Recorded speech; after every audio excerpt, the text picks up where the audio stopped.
Praise the lord. ఈరోజు దేవుని వాక్యము మత్తయి సువార్త 6వ అధ్యాయము 9-10 వచనాలు.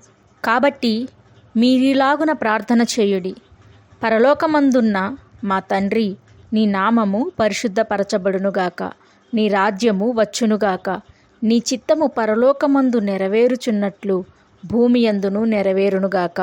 ఈ లోకంలో ఉన్నప్పుడు దేవుడు నేర్పిస్తున్న ప్రార్థన, నీ రాజ్యము వచ్చునుగాక, నీ చిత్తము పరలోకమందు నెరవేరునట్లు భూమి యందును నెరవేరునుగాక అని ప్రార్థించండి అని నేర్పిస్తున్నాడు. ఆదియందు దేవుడు ఈ సర్వ సృష్టిని సృష్టించి మానవునికి అప్పగించినప్పుడు ఈ భూమి మీద ఉన్న మానవునికి కానీ సర్వకోటి జీవరాశికి కానీ ఎటువంటి అనారోగ్యము, ఆర్థిక ఇబ్బందులు, ఆకలి బాధలు ఏదీ లేదు. పరలోకంలో ఎలాగున ఉంటారో అలాగుననే ఈ లోకంలోనూ ఉన్నారు.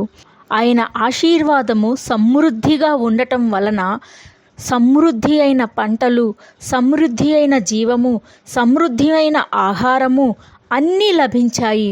సంతోషము, సమాధానము, నెమ్మది అన్నీ దొరికాయి. దేవుడు మానవునికిచ్చి ఏలుకో అని చెప్పిన తరువాత మానవుడు దానిని అపవాదికి ఏ క్షణానైతే అప్పగించాడో ఆ క్షణము నుంచి అన్నీ మారిపోయాయి.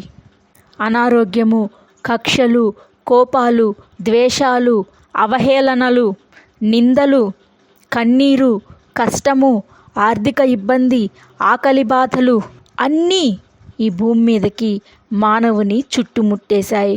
అయితే క్రీస్తు వచ్చి ఎప్పుడైతే విమోచన క్రయధనాన్ని చెల్లించి విమోచించాడో, ఎంతమంది అయితే ఆయన యందు విశ్వాసం ఉంచారో అటువంటి వారికి మళ్ళీ చెబుతున్నాడు, ఒకసారి అప్పగించబడిన తరువాత మళ్ళీ వెనక్కి తీసుకునేది లేదు.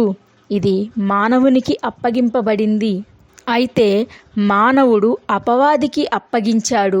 మానవుడు అపవాదికి అప్పగించటం వలన దాని మూల్యాన్ని క్రీస్తు చెల్లించి ఆయన పిల్లలను విమోచించుకున్నాడు. అయితే ఇంకా శపితమైన ఆ మట్టి శరీరముతోనే మానవుడు ఉండటం వల్ల సంపూర్తిగా దానిని అనుభవించలేకపోతున్నాడు. దేవుని ఆశీర్వాదాన్ని తిరిగి అనుభవించలేకపోతున్నాడు. అందుకే దేవుడి ప్రార్థన నేర్పిస్తున్నాడు. నా తండ్రి పరలోక రాజ్యంలో ఏ విధముగా ఉన్నదో భూమి మీద కూడా మేము నివసిస్తున్న ఈ ప్రాంతంలో కూడా అలాగుననే ఉండునట్లు సహాయము దయచేయమని దేవుని ప్రార్థించండి. అప్పుడు మీకు ఆయన శక్తిని అనుగ్రహిస్తాడు.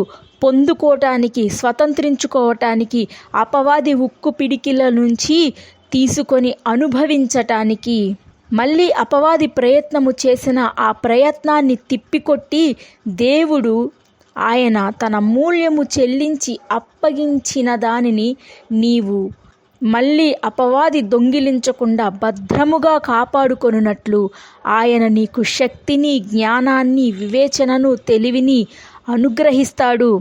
ఈ లోకంలో అపవాది నేర్పించిన జ్ఞానముతో పొందుకోలేవు, కానీ దేవుని జ్ఞానముతో పొందుకోగలవు. కాబట్టి దేవుని జ్ఞానాన్ని అడగండి, ఆయన అనుగ్రహిస్తాడు. అప్పుడు ధైర్యము కలిగి మీరు పొందుకోగలుగుతారు. అది మీకు ఇవ్వబడినదే అని ఆయన శిష్యులకు తెలియపరుస్తున్నాడు. అవునండి, క్రీస్తునే అప్పగించినవాడు ఆయనతో పాటు సమస్తాన్ని మనకు అప్పగించే ఉన్నాడు. ఒకటి నమ్మటం. నమ్మగలిగితే దేవుని మహిమను చూస్తారు. నమ్మితేనే కదా తీసుకునేది. నీ వస్తువు అక్కడ ఉన్నది, నీ ఆశీర్వాదము నీ ముందు ఉన్నది అని నీవు గ్రహించగలిగితేనే కదా దానిని నీవు అందుకోగలిగేది. కాబట్టే దేవుడు నేర్పిస్తున్నాడు, ఆ గ్రహింపును అనుగ్రహించు. పరలోక రాజ్యంలో ఉన్నట్లు ఈ రాజ్యంలో కూడా మేము ఉండగలుగుటకు కావలసిన గ్రహింపును మాకు అనుగ్రహించమని దేవుడు ప్రార్థన నేర్పిస్తున్నాడు. ప్రార్థన. దేవా, చెప్పబడిన ఈ మాటల్లో ఉన్న మర్మాన్ని నీ ప్రియులు గుర్తెరిగి వారికి ఇవ్వబడిన అధికారమును వారు చేత పట్టుకొని స్వతంత్రించుకునేలాగున వారి ప్రతి ఆశీర్వాదాన్ని వారు స్వతంత్రించుకోగలుగుటకు, పరలోక రాజ్యాన్ని వారు స్వతంత్రించుకొని ఈ లోకంలో వారి చుట్టూ ఉన్న వారికి కూడా పంచిపెట్టగలిగే ధన్యతను అనుగ్రహించమని యేసు శక్తి కలిగిన నామమున అడిగి వేడుకొనుచున్నాను తండ్రి. ఆమెన్. మీ ప్రార్థన అవసరతల కొరకు కింద కామెంట్ సెక్షన్లో మెన్షన్ చేయండి.